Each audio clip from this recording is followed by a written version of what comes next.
passer au top 3 de nos gérants. Maintenant, la meilleure perte de l'année, c'est toujours pour Louis de Montalembert. La meilleure perte de l'année jusqu'ici, c'est le président de Pléiades Asset Management, plus 56,3%. Qu'est-ce qu'il a en portefeuille, lui? Il nous avait recommandé Lizzie, Jacquet Metal, Palfinger ou encore Lotto 24. Donc voilà pour Louis de Montalembert, toujours premier. Deuxième, Jean-Pierre Gaillard d'Erasmus Gestion, 24,8%.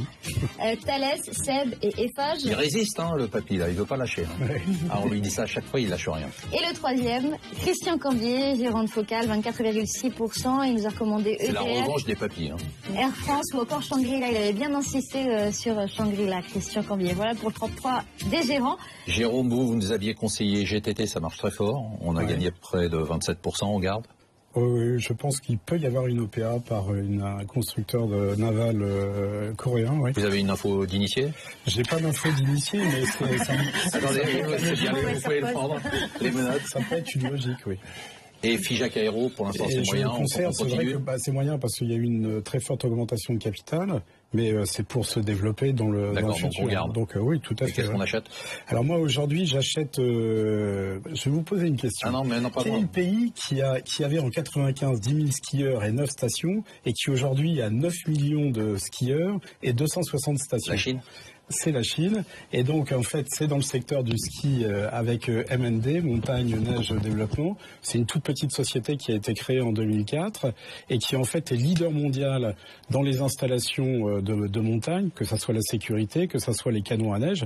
Et ils viennent de vendre 120 canons à neige nouveaux 120. Avec une technologie spéciale en 2015. Ils ont vendu 120 et il y en a 120 de commandés pour 2016. Des boîtes comme ça, si on achète, c'est liquide ou c'est liquide pour des particuliers? C'est une petite société. C'est une capitalisation combien ça? C'est une capitalisation de 20 millions et donc c'est tout petit. Il faut être très prudent. Maintenant, c'est une société qui devrait avoir un price earning, un rapport court-bénéfice pour 2016 de l'ordre de 8 ou 9.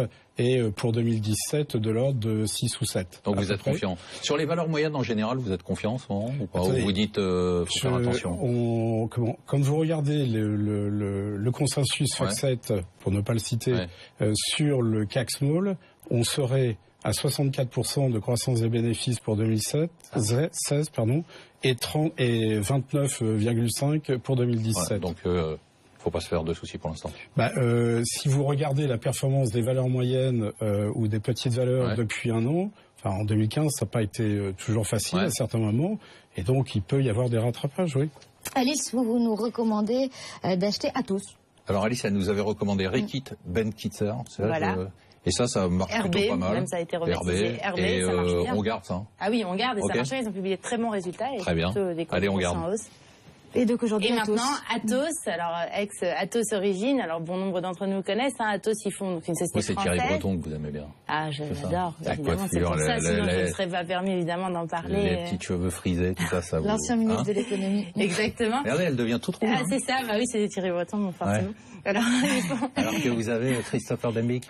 Oui. Franchement, en coiffure. C'est vrai qu'en coiffure. C'est 100 fois mieux la coiffure de Christopher que celle de. Mais là, c'est Christopher que vous allez faire bouger.